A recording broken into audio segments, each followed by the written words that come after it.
आप देख रहे हैं न्यूज़ नाउ 24/7 ताज़ा खबरों के लिए हमारे साथ बने रहें। केंद्रीय मंत्री मनोहर लाल खट्टर ने इंडिया कृत्रिम बुद्धिमत्ता प्रभाव शिखर सम्मेलन 2026 के दौरान कहा कि वे ऊर्जा विभाग में कृत्रिम बुद्धिमत्ता के उपयोग की संभावनाओं का अध्ययन कर रहे हैं। उन्होंने बताया कि बिजली आपूर्ति से जुड़े कई जटिल और लंबे समय से लंबित मुद्दों को कृत्रिम बुद्धिमत्ता के माध्यम से हल किया जा सकता है। खट्टर ने कहा कि यदि आंकड़ा विश्लेषण और स्मार्ट तकनीक का सही उपयोग किया जाए तो बिजली वितरण प्रणाली को अधिक पारदर्शी और कुशल बनाया जा सकता है। उन्होंने कहा कि बिजली कटौती, लाइन लॉस और मांग आपूर्ति संतुलन जैसी समस्याओं को कृत्रिम बुद्धिमत्ता आधारित प्रणाली से बेहतर ढंग से प्रबंधित किया जा सकता है।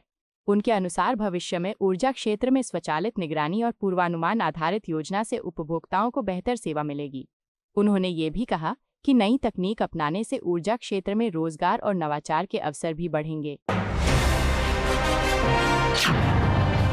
केंद्रीय मंत्री गिरिराज सिंह ने पश्चिम बंगाल की मुख्यमंत्री ममता बनर्जी पर तीखा हमला बोला।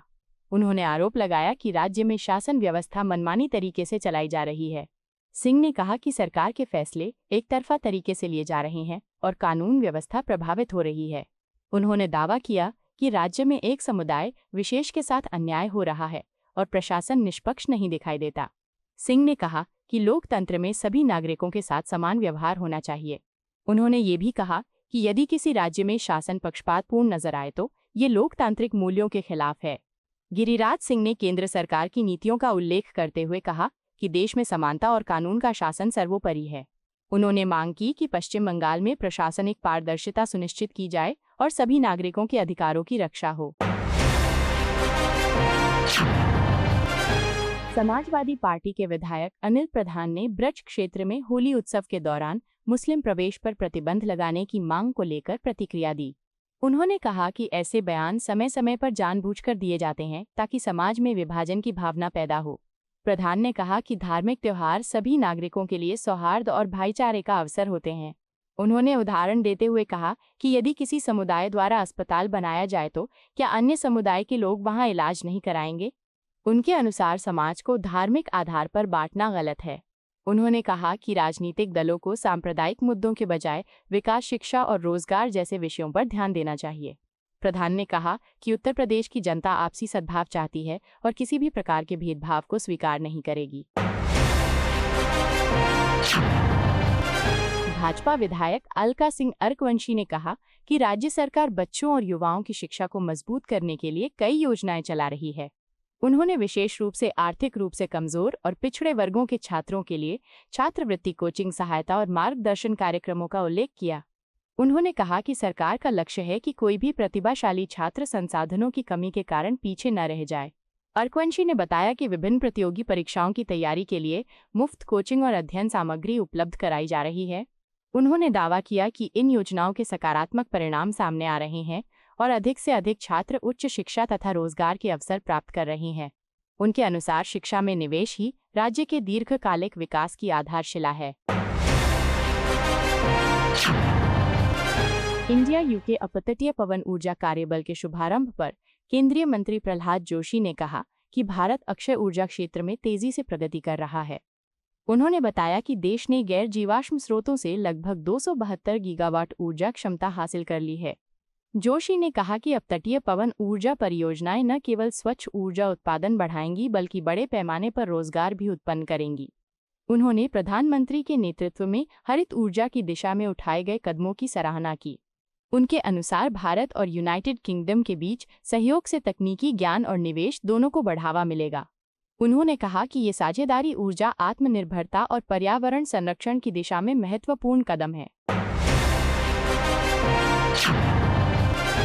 बिहार सरकार के मंत्री दिलीप जायसवाल ने इंडिया कृत्रिम बुद्धिमत्ता प्रभाव शिखर सम्मेलन 2026 को ऐतिहासिक बताते हुए कहा कि ये आयोजन स्पष्ट संदेश देता है कि भारत तकनीकी क्षेत्र में तेजी से आगे बढ़ रहा है। उन्होंने कहा कि दिल्ली में आयोजित इस वैश्विक सम्मेलन में कई देशों के राष्ट्राध्यक्ष, नीति निर्माता और उद्योग जगत के प्रतिनिधि शामिल हुए, जो भारत की बढ़ती तकनीकी क्षमता का प्रमाण है। जायसवाल ने कहा कि बिहार ने भी इस सम्मेलन में सक्रिय भागीदारी की है। उन्होंने बताया कि राज्य के बुद्धिमत्ता प्रौद्योगिकी और उद्योग विभाग के प्रतिनिधियों ने विभिन्न सत्रों में हिस्सा लिया।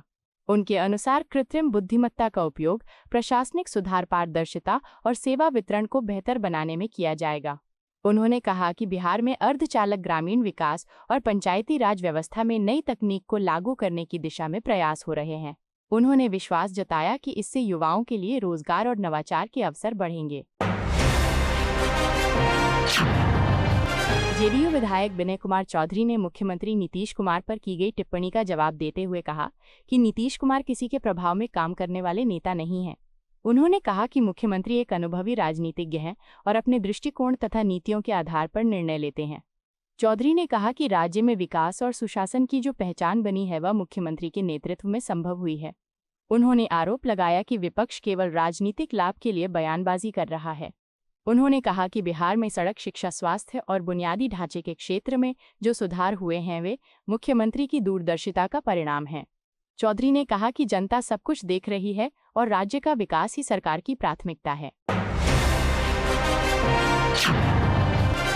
ओडिशा के भाजपा विधायक अशोक मोहंती ने किसानों के मुद्दे पर विपक्ष के आरोपों को खारिज किया। उन्होंने कहा कि राज्य में धान खरीद की प्रक्रिया सामान्य रूप से चल रही है और किसी प्रकार की समस्या नहीं है। मोहंती ने कहा कि वर्ष 2024-25 के लिए धान खरीद अभियान के तहत 70% से अधिक धान पहले ही खरीदा जा चुका है। उन्होंने दावा किया कि सरकार सभी किसानों की उपज खरीदने के लिए प्रतिबद्ध है। उन्होंने विपक्ष पर आरोप लगाया कि वो केवल प्रचार पाने के लिए मुद्दों को बढ़ा चढ़ाकर पेश कर रहा है। मोहंती ने कहा कि किसानों के हितों की रक्षा सरकार की प्राथमिकता है और भुगतान समय पर सुनिश्चित किया जा रहा है। शिवसेना यूबीटी की सांसद प्रियंका चतुर्वेदी ने चुनाव आयोग की कार्यप्रणाली पर सवाल उठाए। उन्होंने कहा कि आयोग को पूरी पारदर्शिता और स्वतंत्रता के साथ काम करना चाहिए, लेकिन वर्तमान परिस्थितियों में ऐसा दिखाई नहीं देता। चतुर्वेदी ने कहा कि चुनाव प्रक्रिया में निष्पक्षता लोकतंत्र की आधारशिला है। उन्होंने आरोप लगाया कि आयोग के कुछ फैसले सरकार की इच्छाओं के अनुरूप लगते हैं। उन्होंने कहा कि मतदाताओं के अधिकारों की रक्षा सर्वोपरि होनी चाहिए। उनके अनुसार यदि चुनाव प्रक्रिया पर सवाल उठते हैं तो इससे जनता का विश्वास प्रभावित होता है। उन्होंने मांग की कि चुनाव आयोग अपनी विश्वसनीयता बनाए रखने के लिए स्पष्ट और पारदर्शी कदम उठाए। आरएलएल विधायक माधव आनंद ने सदन में हुई चर्चा का उल्लेख करते हुए कहा कि ग्रामीण विकास और शहरी विकास विभाग से जुड़े कई मुद्दे उठाए गए। उन्होंने कहा कि मुख्यमंत्री की उपस्थिति में उन्होंने राज्य में लिए गए क्रांतिकारी निर्णयों की सराहना की। आनंद ने कहा कि पिछले वर्षों में बिहार में बुनियादी ढांचे, सड़क निर्माण और प्रशासनिक सुधारों में उल्लेखनीय प्रगति हुई है। उन्होंने मुख्यमंत्री से आग्रह किया कि विकास की गति को और तेज किया जाए। उन्होंने कहा कि सदन में सकारात्मक चर्चा लोकतंत्र को मजबूत करती है। उनके अनुसार सरकार और विपक्ष दोनों को मिलकर राज्य के हित में कार्य करना चाहिए। उन्होंने विश्वास जताया कि आने वाले समय में बिहार और अधिक प्रगति करेगा। आपको यह वीडियो पसंद आया हो तो इसे लाइक करें, हमारे चैनल को सब्सक्राइब करें।